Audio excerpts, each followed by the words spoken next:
নমস্কার, আমি ডক্টর অরূপ কুমার শাস্ত্রী। আজকে 2025 সাল কেমন যাবে সেই রাশিফলটা নিয়ে আজকে আলোচনা করব। নতুন বছর পড়ে যাচ্ছে, আপনারা আশা করি সবাই ভালো থাকবেন। আমার অনুষ্ঠানগুলো দেখুন এবং জানুন, জ্যোতিষ সম্পর্কে অনেক কিছু জানতে পারবেন। আজকে মেষ রাশি থেকে আমি বলা শুরু করব।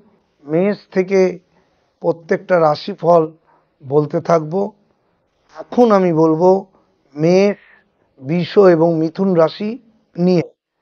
প্রথম কথা হচ্ছে মেষ রাশির সাড়ে সাতি কিন্তু শুরু হচ্ছে আমাদের এপ্রিল মাস থেকে। এটা কিন্তু জানতে হবে, মেষ রাশির সাড়ে সাতি কিন্তু শুরু হয়ে যাচ্ছে। এবং মেষ রাশির সবচেয়ে খতরনাক জিনিস হচ্ছে রাশির অধিপতি হচ্ছে মঙ্গল। এই মঙ্গলের সাথে কিন্তু শনির মিল হয় না।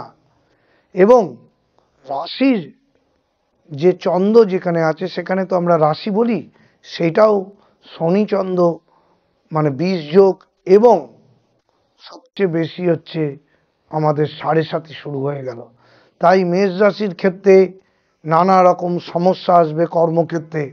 এবং যারা নতুন বিয়ে করছেন বা পুরনো বিয়ে যাদের আছে, যাদের বিয়ে টিকে আছে, তাদের কিন্তু নানা রকম বিবাহিত জীবনের সমস্যা আসতে পারে।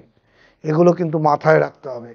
কর্মক্ষেত্রেও কিন্তু নানা রকম সমস্যা আসবে, সেই জায়গাটা দেখতে পাওয়া যাচ্ছে। যারা হায়ার স্টাডি করছে সেই জায়গাটাও কিন্তু নানা রকম বাধা বিপত্তি আসবে। ওভারঅল মেষ রাশির ক্ষেত্রে কিন্তু নানা রকম সমস্যা আসতে চলেছে। এই যে আমরা রাশিফলটা বলি, অনেকের ক্ষেত্রে দেখা যাচ্ছে মেষ রাশির বৃহস্পতি এবং শনি খুব ভালো পজিশনে আছে, তখন কিন্তু এই রাশিফল কাজ করে না। আমরা জানতে হবে, আমরা একটা ওভারঅল রাশিফল বলি, কিন্তু রাশিফলটা কাজ করে যখন আমরা সেখানে নেগেটিভ দোষগুলো পাই, সেই নেগেটিভ ফলটা বেশি পরিমাণে হয়ে যায়।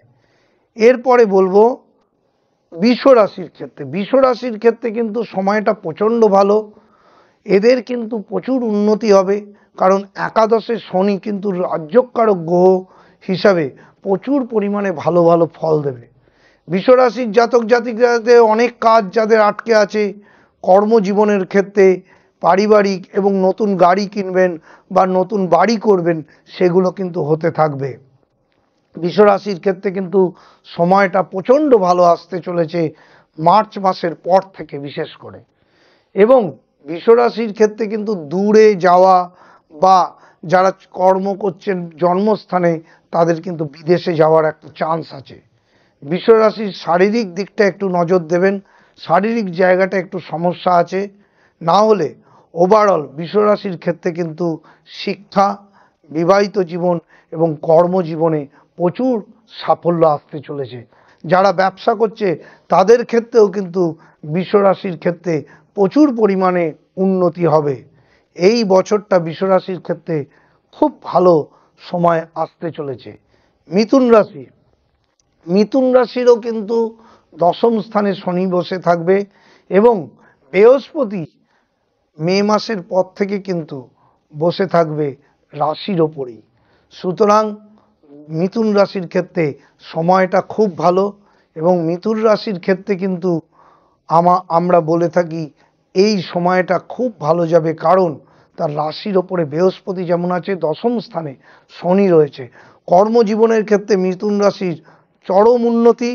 বিবাহিত জীবনে যারা প্রবেশ করতে চান তারা নতুন বিয়ে করতে পারেন এবং সাংসারিক জীবনে প্রচুর আনন্দে থাকবেন।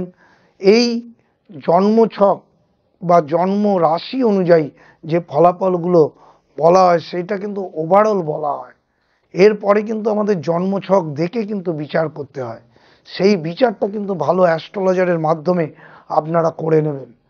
যাই হোক, মিথুন রাশির ক্ষেত্রে কিন্তু শিক্ষার ক্ষেত্রেও প্রচুর উন্নতি। যারা হায়ার স্টাডি করবেন তাদের কিন্তু হায়ার স্টাডি হবে এবং তাদের কিন্তু পড়াশোনার ক্ষেত্রে, চাকরির ক্ষেত্রে এবং বিবাহিত জীবনের ক্ষেত্রে ওভারঅল মিথুন রাশির ক্ষেত্রে কিন্তু খুব ভালো সময়। এগুলো মেনটেন করে চলুন।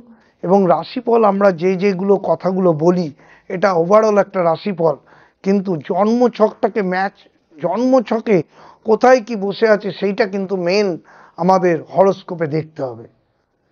এই রাশিফলটা সবার ক্ষেত্রে সবসময় মিলবে তা কিন্তু নয়, তাও আমরা বলে দিই। অনেকে জানতে চায় আমার রাশিফল 2025-এ কেমন যাবে, তাই একটা রাশিফল আপনাদের জানিয়ে দিলাম। এইভাবে চলার চেষ্টা করুন। মেষ থেকে মিথুন পর্যন্ত আজকে বলে দিলাম, পরে আবার অন্য রাশিগুলো নিয়ে আলোচনা করব। আজকে নমস্কার, সবাই ভালো থাকবেন।